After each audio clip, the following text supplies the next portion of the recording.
আমি প্রথমে একটা কথা দিয়ে শুরু করেছি, একটু সহজ আবার একটু কঠিন। যিনি একটু সহজভাবে তৈরি করতে পারে তিনি আবার মাঝখানে গিয়ে খেই হারিয়ে ফেলে, এটাকে কঠিন করে ফেলে। আবার যিনি একটু সহজভাবে করতে করতে গিয়ে কঠিন ভাবেও ওই জিনিসটাও শিখে ফেলে। আমরা যারা প্রফেশনাল ভাবে এই কাজ করছি, আমি যেমন 8.5 বছর ধরে এই কাজ করছি, তো আমরাও কিন্তু মাঝে মাঝে গিয়ে খেই হারিয়ে ফেলি। অর্থাৎ এটাতে সবসময় লেগে থাকতে হয়। আমি যদি মুখ ফিরিয়ে নেই, গাছের সাথে কথা বলা বন্ধ করে দিই, গাছও কিন্তু আমার উপর থেকে মুখ ফিরিয়ে নেবে। এই জন্য গাছের সাথে আমার নিয়মিত কথা বলতে হবে, তার গাছের গোড়ায় আমার যেতে হবে, তার সাথে কথা বলতে হবে, মাটিটা আলগা করে দিতে হবে, যখন সার লাগে সার দিতে হবে, মেডিসিন লাগবে মেডিসিন দিতে হবে, যখন তাকে প্রুনিং করা দরকার, তার একটা ডাল সে বলতেছে আমার ডাল অনেক বড় হয়ে গেছে, আমার ডালটা কেটে দাও কেটে দাও কেটে দাও, সে বলছে কিন্তু আমি তার কাছেও যাচ্ছি না, তার ডালটাও কাটছি না। সে তখন কি করবে? তার ডালের দিকে মনোযোগ দিবে, সে তখন ফুলের দিকে মনোযোগ দিবে না। আমি যদি তার ডালটা কেটে দিতাম, সে তখন আমাকে ফুলটা দিত। সাধারণত আমরা যেটা দেখি, অনেকেই এই ভুলটা করে থাকেন, মাটি প্রস্তুত করতে গিয়ে ওনারা ভুল করছেন যে মাটিটা ঠিকভাবে প্রস্তুত হচ্ছে না। সেক্ষেত্রে তারা মাটি যে সিলেকশন করেন বা যে মাটিটা ওনারা সোর্সিং করেন, সেই মাটিটা হয়তো কোনো পাহাড়ি মাটি বা কোনো আকরিক মিশ্রিত মাটি। এই কারণে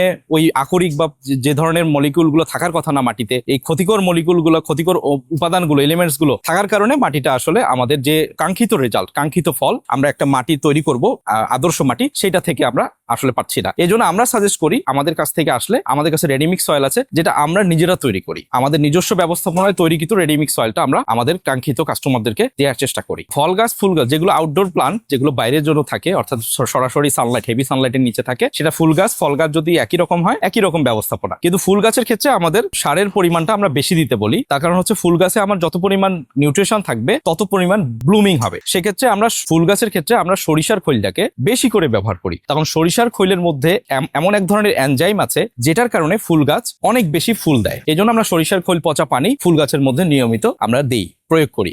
এই কারণেই আমাদের গাছগুলোতে বেশি পরিমাণ ফুল আসে। এটাতে সবসময় লেগে থাকতে হয়। আমি যদি মুখ ফিরিয়ে নেই, গাছের সাথে কথা বলা বন্ধ করে দিই, গাছও কিন্তু আমার উপর থেকে মুখ ফিরিয়ে নেবে। মানুষের যেমন একঘেয়েমি মন ভালো করার জন্য বায়ু পরিবর্তনের প্রয়োজন পড়ে, মাটিরও কিন্তু বায়ু পরিবর্তনের প্রয়োজন পড়ে। মাটি আমাদের এখানে একটা সহজ কথা যদি বলতে যাই, একেবারে খুব সহজ কাজ, আবার একেবারেই কঠিন কাজ। কারো কাছে কঠিন, কারো কাছে সহজ। যদি দুটি উক্তি একসাথে করে আমরা যদি মাঝামাঝিতে আনি, একটু বা সহজ করার চেষ্টা করি, তাহলে আমরা প্রথমে যদি যাই, তাহলে আমরা সর্বপ্রথম যে মাটিটা সাজেস্ট করি গাছের জন্য, সেটা বেলে দোআঁশ মাটি। বেলে দোআঁশ মাটি হলে খুবই ভালো হয় গাছের জন্য, এবং যদি বেলে দোআঁশ না হয়, তাহলে আমরা বেলে মাটিটা দিয়েও গাছের জন্য মিডিয়া তৈরি করতে পারি। কিন্তু এখানে একটু খেয়াল রাখতে হয়, সেটি হচ্ছে আমরা মাটির সাথে কিছু আরো কম্পোনেন্ট, যেমন উদাহরণস্বরূপ যদি বলি জৈব সার, কিছু হাড়ের গুঁড়া, শিংকুচি, নিম খৈল, এই সমস্ত কিছু উপাদান একত্রিত করে আমরা যদি মাটিটাকে মিশ্রণটা তৈরি করি নির্দিষ্ট অনুপাতে। আমি যদি আরো ভেঙে বলি, তাহলে মাটি যদি আমার থাকে 60%, তাহলে বাকি 40% অন্যান্য উপাদানগুলো থাকবে। অর্থাৎ হাড়ের গুঁড়া, শিংকুচি, নিম খৈল,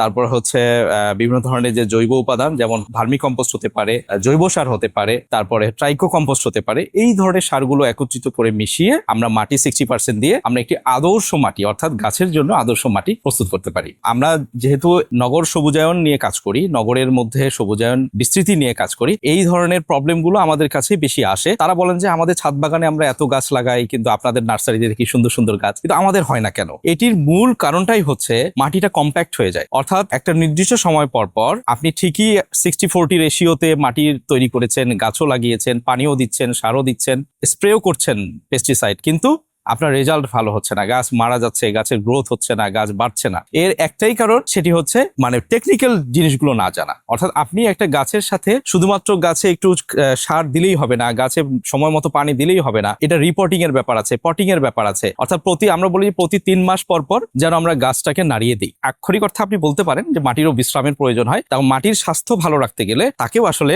নির্দিষ্ট সময় পর পর পরিবর্তন করা জরুরি। এই জন্য প্রক্রিয়াকরণের দিক থেকে আমরা সর্বোচ্চ গুরুত্ব দিই। অর্থাৎ আমার যদি মিডিয়াটা ভালো হয়, তাহলে আমার গাছ ভালো হবে, গাছ ভালো হলে আমার ফলন ভালো হবে, এবং ফলন ভালো হলে আমার মনও ভালো হবে। অর্থাৎ গাছের মাটির সাথে আমার মনের ভালো থাকা, খারাপ থাকারও সম্পর্ক এখানে জড়িত।